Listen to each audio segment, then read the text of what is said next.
Ei, tudo bem? Eu sou Cristal Veloso e hoje eu quero falar com você sobre uma pergunta que praticamente todos os pais de alunos ou todos os alunos fazem quando começam a ter aula de música ou começam a ter aula de um instrumento especificamente. Quando é que eu vou estar tocando alguma coisa? Você acha que daqui 6 meses eu estou tocando alguma coisa? Você acha que na semana que vem eu posso estar tocando alguma coisa? Isso é uma pergunta muito recorrente e acho que você, como professor de música, também deve ouvir muito essa pergunta, muito essa questão. E essa questão está ligada ao quê? À expectativa que o aluno tem. Só que as pessoas desconhecem muito sobre esse universo do que é estudar música de verdade. Primeiro, porque as pessoas têm uma expectativa de, primeiro, tocar um instrumento. E tocar um instrumento não significa efetivamente que você está estudando música. Você pode estar estudando um instrumento, que é o domínio, a técnica de tocar, de produzir som num determinado instrumento, mas estudar a linguagem musical realmente, muita gente nem chega nessa parte, porque se contenta em simplesmente reproduzir aquilo que o professor pede ou aquilo que a mídia demonstra e a pessoa fica feliz somente com isso. Eu não vejo nada de errado nisso. A gente pode se contentar com a superfície, né? Quantos gostam de nadar na superfície e não gostam de mergulhar, né? Existem vários, mas existem diferentes níveis de compreensão e de envolvimento com essa história de estudar um instrumento, de estudar música de verdade. Então, às vezes você pode pegar um instrumento razoavelmente complexo, mas trabalhar só no nível iniciante dele.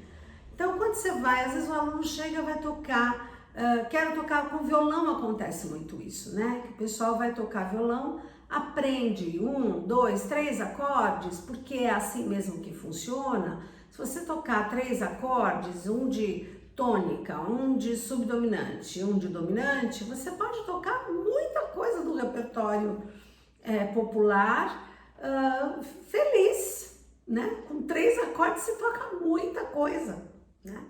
E isso, tem gente que se contenta simplesmente com isso. E a mesma coisa no piano. Aprendeu 3 acordes, consegue cantar muitas canções acompanhando com esses 3 acordes. Mas música não são só 3 acordes, né? Existe todo um universo e cada instrumento em si, ele tem uma magia, uma complexidade, uma história, uma identidade. E principalmente com relação às crianças, né? Eu sempre fico muito preocupada quando eu dou aula para criança, em apresentar para essa criança outras possibilidades que não sejam só um instrumento que eu toque, um instrumento que elas vieram procurar. Porque você tem que ter um leque grande de opções para poder fazer uma escolha. Então, às vezes os alunos, eles vêm, principalmente os que gostam muito da música popular, que vêm muito focado para tocar os instrumentos que se toca nas bandas, que é guitarra, baixo, bateria, e quando muito, às vezes um teclado e cantar.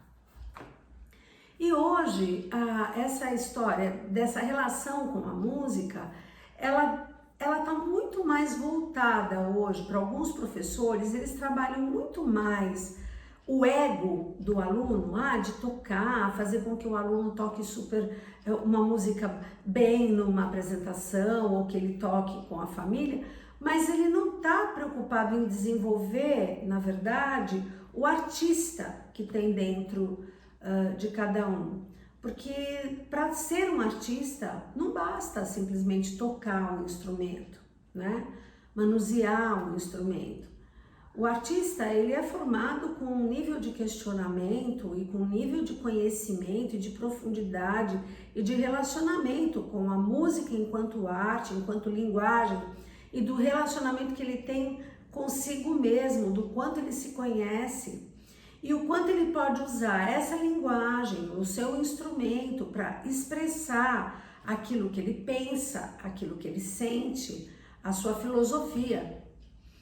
Então, infelizmente, eu vejo que muitos professores trabalham simplesmente no âmbito de tocar um instrumento, mas não se aprofundam no desenvolvimento, no despertar desse artista que tem em cada um.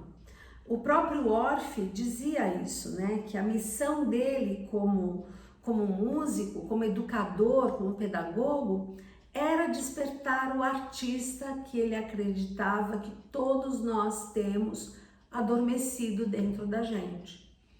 E essa relação com a linguagem artística, com o ser expressivo, com essa coisa de desenvolver não simplesmente uma habilidade com o instrumento, mas de desenvolver um processo de expressividade, se perde muito hoje.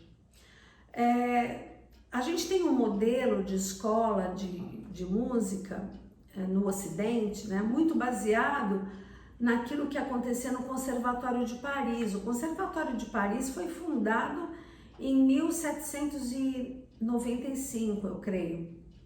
Mas vocês podem fazer a pesquisa no Google e ter uma coisa mais precisa, uma informação mais precisa nesse sentido. Mas o Conservatório de Paris era um modelo, né? Mas que era lá de 1795 e que foi criado em cima daquela ideia do virtuose, da técnica, daquela disciplina ferrenha, de tocar não sei quantas mil notas por segundo. E na verdade, hoje eu acho que mudou muito, que a nossa relação com a música e a nossa relação com esse fazer música, com esse criar música, ela está muito diferente do que era naquela época. E é natural, porque nós mudamos. E esse modelo de Conservatório de Paris chega no Brasil com o Conservatório do Rio de Janeiro, que foi o primeiro conservatório que nós tivemos aqui, e isso foi lá por volta de 1890 e pouco, é quase 100 anos depois. E o que vieram, qual foi esse modelo, né, que foi criado? Esse modelo super tecnicista, super ligado à questão do virtuosismo, a técnica. Então, aquela história do músico que estudava 8 horas por dia, né? Hoje, eu conheço poucos músicos que estudam 8 horas por dia. Tem os músicos profissionais, lógico, que trabalham, os concertistas, que têm que trabalhar efetivamente. Mas chega um momento da tua vida que você, como concertista, eu mesmo estudei. Tive um período na minha vida, e por incrível que possa parecer, foi na adolescência. Eu cheguei a estudar 8 horas diariamente. Mas chega um momento que isso não é mais necessário, que para você despertar essa questão expressiva e para você colocar a técnica a serviço da sua expressão, você faz isso durante um período na tua vida, mas depois não é a vida inteira que você vai ter que estudar 8 horas por dia. Você vai poder despertar isso de uma forma muito mais efetiva, muito mais rápida. E hoje a gente tem uma coisa que é assim, essa necessidade de tudo acontecer para ontem. Então, às vezes a mãe chega, eu quero que meu filho estude música porque vai ser bom para ele. A criança estuda 6 meses, você está lá naquele processo de despertar, de trabalhar, a criança está feliz com o que está fazendo, mas a família não tem paciência para esperar. E aí eu descobri que você tem que trabalhar a família junto, né? Que você tem que ir tirando essa ansiedade, tanto da criança quanto da família, para que ela possa dar vazão ao seu ser expressivo. E aí quando perguntam para mim, quando ele vai estar tocando alguma coisa, eu já digo, na primeira aula ele já vai estar tocando alguma coisa. Porque a gente lida com o som e a gente experimenta. Então eu gosto de dar essa dica de que não perca a oportunidade de quando o seu aluno chegar para você dar aula para ele de instrumento ou aula de música, faça com que ele experimente. Faça com que ele experimente encontrar sons com a voz, sons com batimentos corporais, estalos, este som, que a gente pode fazer com esses sons, né? Experimentar o seu próprio instrumento, olhar para ele, abrir o instrumento para o aluno, mostrar como ele é feito, falar um pouco da história desse instrumento. Não perde a oportunidade de ensinar simplesmente porque você tem que resolver uma ansiedade, e às vezes a gente se deixa contaminar pela ansiedade da família e pela ansiedade do aluno, porque a gente fica pensando, eu preciso dar para ele o que ele quer, e isso é uma coisa que aconteceu muito com as escolas, né? Com algumas escolas, não todas, mas com algumas escolas, acontece isso, o aluno chega e ela fala, não, eu preciso que esse aluno fique, então eu vou dar o que ele precisa, e às vezes nessa de dar o que ele precisa, o conhecimento do aluno fica sempre no superficial, e aí você não tem, por isso que os alunos saem das escolas. Porque a gente precisa de professores que tenham mais conhecimento, conhecimentos mais profundos, para fazer com que esses alunos fiquem mais tempo aprendendo com você. Só que se o professor não tem que ensinar, às vezes o aluno também, depois de um determinado tempo, se esgota e a coisa não continua. Qual é o maior problema que a gente tem hoje nas escolas de música? Que é um problema recorrente. É o problema da desistência. Os alunos desistem. Ficam 2, 3, 4 meses, tocam aquela música que eles queriam tocar, e aí você às vezes gasta uma energia, e o aluno também gasta uma energia grande para tocar uma coisa que às vezes ele não estava maduro para tocar, e aí ele toca aquilo, acabou, é isso. Então estudar música é só aprender a tocar uma música que tá tudo bem? Não é, gente, tem muita coisa para ensinar, tem muita coisa para aprender, tem muita coisa para experimentar. A gente tem um modelo muito de que o aluno tem que repetir modelos, tocar 1000 vezes, e a gente não trabalha com a questão da criatividade, com a questão da criação, da improvisação. E a gente pode começar a improvisar com ritmo, depois a gente pode improvisar com 2 notas, com 3, com 4, aos pouquinhos a gente vai inserindo. Então toda aula tem que ter um pouco de criação, porque senão o aluno perde esse interesse. Para que eu vou aprender a escrever música? Né? Para que eu vou aprender a ler música? Se eu posso repetir 10.000 vezes no gravador, né? Posso ouvir lá, eu gravo e depois eu reproduzo quantas vezes for necessário para eu memorizar aquela música. Mas é tão importante saber ler para poder melhorar a técnica no instrumento, para ter um olhar mais acurado. Olha, é esse pedacinho aqui que eu preciso trabalhar, esse pedacinho aqui eu preciso resolver, né? Por que eu tenho dificuldade para resolver esse pedacinho aqui? Porque às vezes a técnica não está desenvolvida. Essas coisas a gente precisa trabalhar com o aluno. Porque se ele lê, se o aluno lê, se ele aprende a ler, ele tem acesso ao conhecimento. E é assim que acontece em todas as linguagens. E hoje as pessoas acham, tem escolas de música que falam, se você não quiser ler, você não precisa. Claro, se você quiser ficar na superfície, você não precisa aprender a ler. Mas se você quiser mergulhar mais profundamente, você tem que ter conhecimento da linguagem musical escrita. Porque isso vai te proporcionar um desenvolvimento muito maior. E aí o pessoal pergunta para mim, o que você responde pro teu pai, pro pai do teu aluno e pro teu aluno que fala quanto tempo eu vou demorar para aprender ou para tocar uma música? E a minha primeira pergunta é, mas você quer estudar música para apenas tocar uma música? É uma música só que você quer tocar? Ou você quer tocar todas as músicas? Quer tocar todas as músicas que estão dentro da sua cabeça?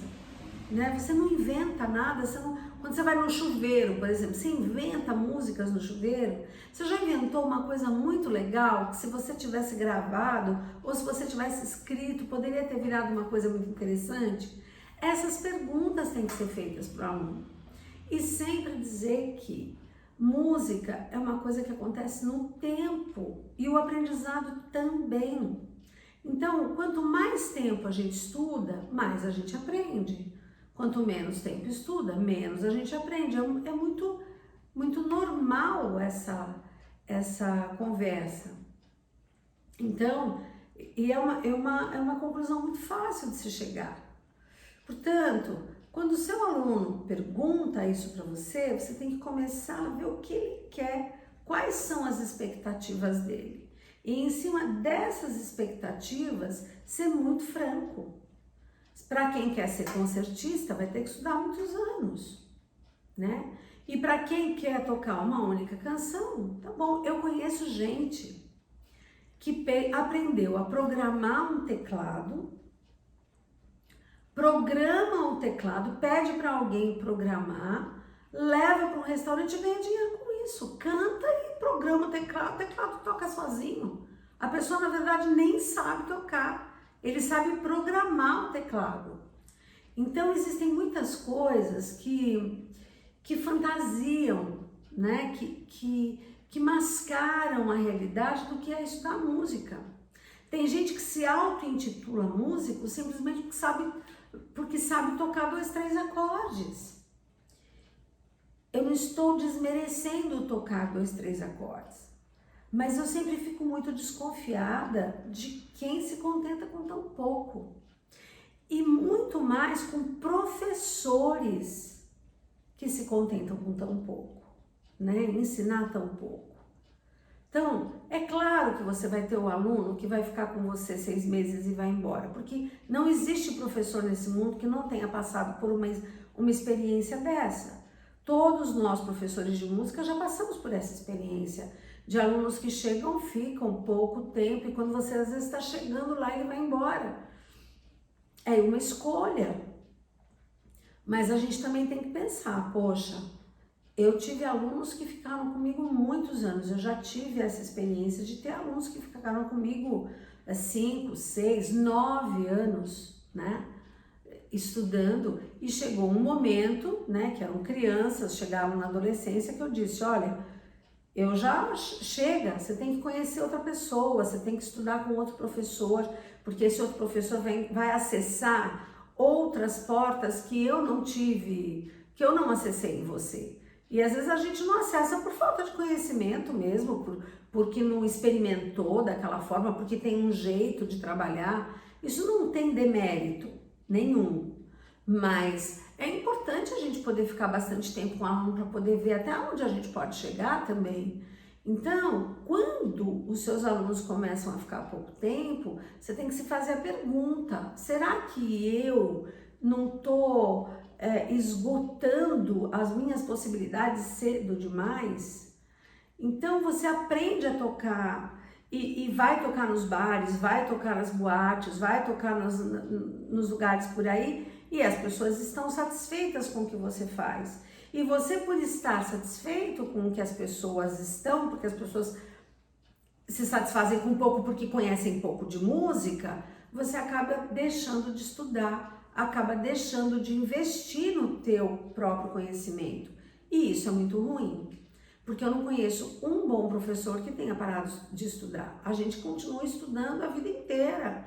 Se você está estudando sozinho por um período, você tem que procurar outras pessoas para te ajudarem com isso, né? E os pais das crianças, como não estudaram música, eles não têm nem referência. A referência deles é entrar no YouTube e ver aquelas crianças chinesas e japonesas tocando com 3 anos de idade, o que deveriam estar tocando mais velhas, porque aí eu fico pensando, será que essas crianças que tocam, daqui quantos anos elas vão estar estudando música, ou vão estar se divertindo com música, ou vão estar ainda exercitando a questão da música enquanto carreira, enquanto profissão? Porque eu também acho que é muito complicado você abrir mão da criação e ficar preso só na reprodução musical, né? Então a criança tem que estudar horas e horas, repetindo o que os outros fizeram, com dor na mão, com cansaço, sabe, uma coisa que era para ser maravilhosa acaba sendo escravizante. Fico preocupada com isso. Eu já vi método de gente que ensina a criança até a cara que ela tem que fazer quando ela está tocando, para que seja uma coisa muito expressiva. Então ele cola essa expressividade na criança. Não é isso que a gente quer. Não é para isso que a gente ensina a música. A gente ensina a música para despertar a expressividade, não para colar a expressividade no outro. Ah, não, mas o aluno tem que imitar quando ele está fazendo um som que é muito expressivo, uma coisa muito romântica, ele tem que ter essa cara para poder impactar as pessoas e todo mundo acha lindo, e não é assim. É o som que tem que ser, que tem que sair de forma expressiva. A criança não precisa fazer cara nenhuma, e tem gente que ensina até as caras. Isso é ruim, isso não é bom, porque isso trava o processo criativo. Então, a coisa que eu mais penso é que a gente tem que ensinar as pessoas, tem que mostrar para as pessoas que tocar um instrumento, o nome já diz, é instrumento. Ele está a serviço da música e não o contrário. Entende o que eu quero dizer? E para você trabalhar com essa outra parte, você tem que ensinar e exercitar essa questão da criação. Portanto, fica aqui o meu apelo. Ao invés de, não perca a oportunidade de experimentar, de criar coisas com seus alunos, por mais simples que elas sejam, e valorize essa criação. Valorize a improvisação, a criatividade. Também é importante a imitação. Eu já falei em vários vídeos aqui que ninguém cria do nada, do além. Você precisa ter repertório, conhecimento para criar, né? Então, a aula de instrumento, a aula de música, ela tem que ter espaço para ouvir, para praticar e para criar, para inventar. Isso é a função do professor. Se a gente quer lá, como o Orff dizia, despertar o artista que existe em cada um, fazer com que essas pessoas valorizem o exercício do artista, né? Elas precisam em algum momento da vida experimentar esse prazer, experimentar essa alegria de criar algo, de compor algo. Eu acho que a gente tem que, mesmo na escola, quando a gente leva a música para a escola, a gente tem que ter essa proposta de inventar, de criar, de buscar. Não tenha medo. Se você já tem domínio do seu trabalho, do seu objetivo com música, do seu instrumento, proporcione para os seus alunos momentos de criação. Compartilhe isso com os pais. Fale da importância da criação.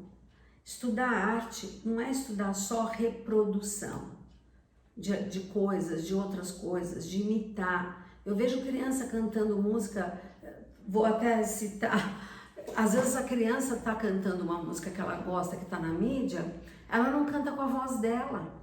Ela canta com a voz dela, imitando o artista que está na mídia, que ela gosta. E aí as crianças não têm nem noção da sua própria identidade vocal. Elas não sabem como é que é a voz delas cantando. Elas querem cantar igual o artista que está na mídia.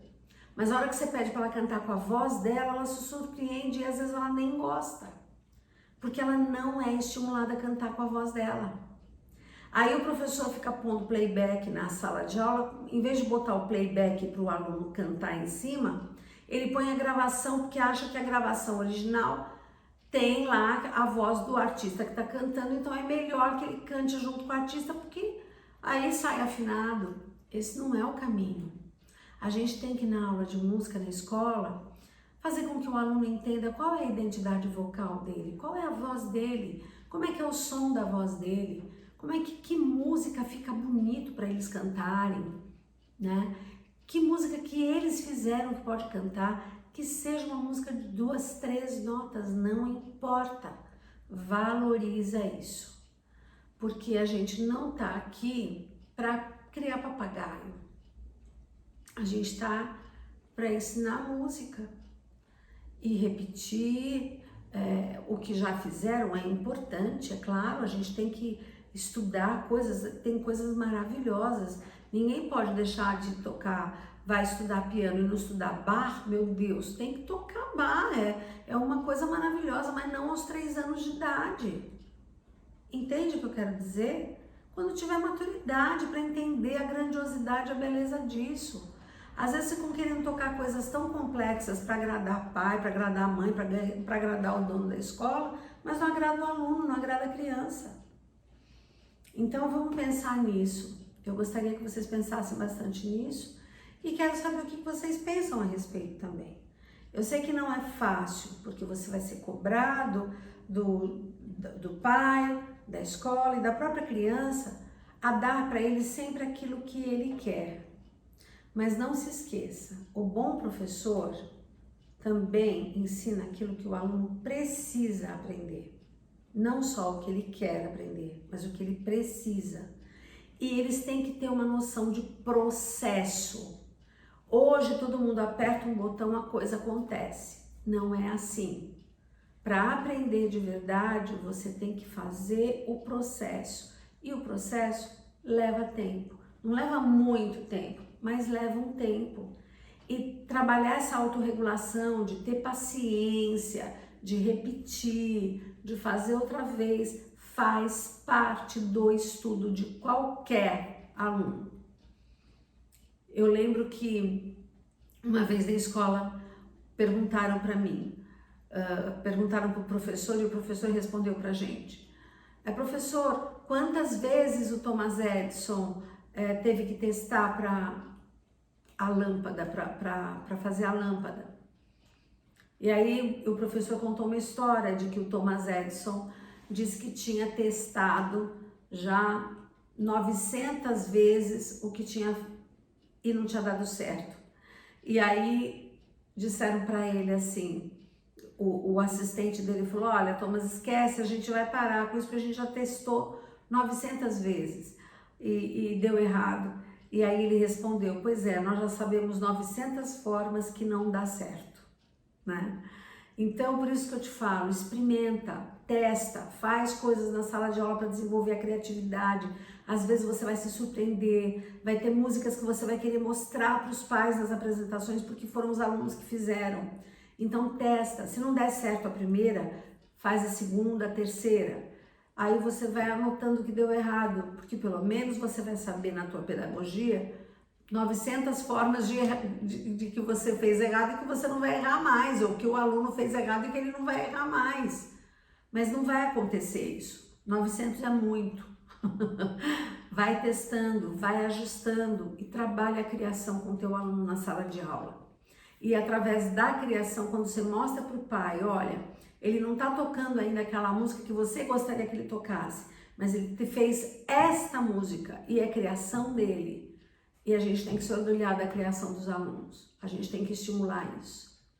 Esse é o papo que eu queria ter com você hoje. Eu espero que você tenha curtido nossa conversa e me deixa lá um recadinho, me deixa lá a sua opinião. Entra lá no By Cristal Veloso, tanto no Facebook, no Instagram ou então no YouTube. E eu espero você, tá bom? Até a próxima!